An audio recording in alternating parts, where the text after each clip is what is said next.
देखो बच्चों, आपको ऑर्गेनिक केमिस्ट्री में क्या पढ़ना है। यदि मैं ब्रीफ डिस्कस करना चाहूँ ऑर्गेनिक केमिस्ट्री के बारे में, आपकी बोर्ड हो, नीट हो, चाहे जेई हो, जो साइंस से रिलेटेड जितनी भी भर्तियां होती है और उसमें ऑर्गेनिक केमिस्ट्री में यदि पढ़ने की बात करूं तो आपको 11th और 12th की एनसीईआरटी अच्छे से पढ़ना है। सर एनसीईआरटी में क्या क्या चीजें पढ़नी है, उसमें बच्चों जो जो चीजें मैं आपको बताऊं वो चीजें आप पढ़ जाना, आपका कल्याण हो जाएगा। ऑर्गेनिक केमिस्ट्री का क्वेश्चंस गलत नहीं होगा, इनकरेक्ट होने के चांस या पॉसिबिलिटी बहुत ही कम होती है। सबसे पहले तो आपको एसिड बेस, कौन सा एसिडिक होता है कौन सा बेसिक होता है, चाहे वो एलिफेटिक हो चाहे एरोमेटिक हो, अच्छे से ये चीजें याद करना है।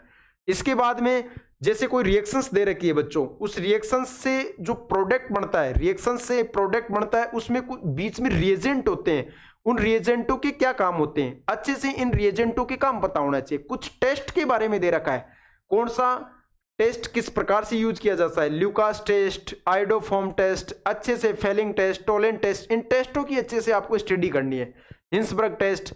इसके बाद में बच्चों आपको कुछ आईपीएससी नेम दे रखे हैं, उन आईपीएससी नेम का कॉमन नेम आपको याद करना है।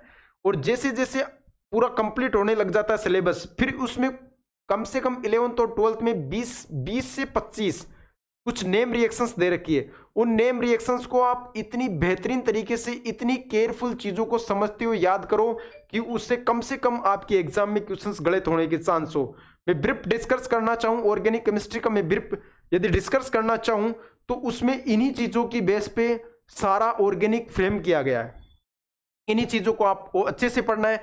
ऑर्गेनिक केमिस्ट्री में सबसे पहले आपको आईपीएससी पढ़ना है, फिर इसके बाद में जनरल ऑर्गेनिक केमिस्ट्री की स्टडी करनी है, फिर आइसोमेरिज्म, फिर हाइड्रोकार्बन, और फिर इसके बाद में 12th में चलो, 12th में तो इनका एप्लीकेशन दे रखा है, हेलो एल्केन और हेलो एरिन चैप्टर बहुत इंपॉर्टेंट है, alcohol, phenol and ether, carboxylic acid, aldehyde, ketone and carboxylic acid, amine chapter और बायोमोलिक्यूल। कुछ चैप्टर आपके सिलेबस से हटा दिए जैसे पॉलीमर और केमिस्ट्री इन एवरीडे लाइफ और इन्वायरमेंटल केमिस्ट्री। बस इन्हीं चीजों पे आपको फोकस करना है, बहुत ज्यादा कुछ चीजें नहीं पढ़ना बाहर से। आपको एनसीईआरटी के पन्ने बदल बदल के खुद से प्रैक्टिस करनी है, खुद ही क्वेश्चंस बनाओ, खुद ही उनके बारे में सोचो कि कम से कम 15 सालों के पेपर एनालिसिस करोगे तो आपको एक बच्चों आइडिया लग जाएगा कि आपके एग्जाम में किस प्रकार के क्वेश्चंस पूछे जाते हैं। फिर आप इन चीजों के बारे में अच्छे से क्वेश्चंस आते ही आप आंसर लगा दोगे। अब मैं कहूं, बच्चे बोलते हैं कि ऑर्गेनिक केमिस्ट्री सबसे कठिन सब्जेक्ट होता है अकॉर्डिंग टू कंपटीशंस या नीट।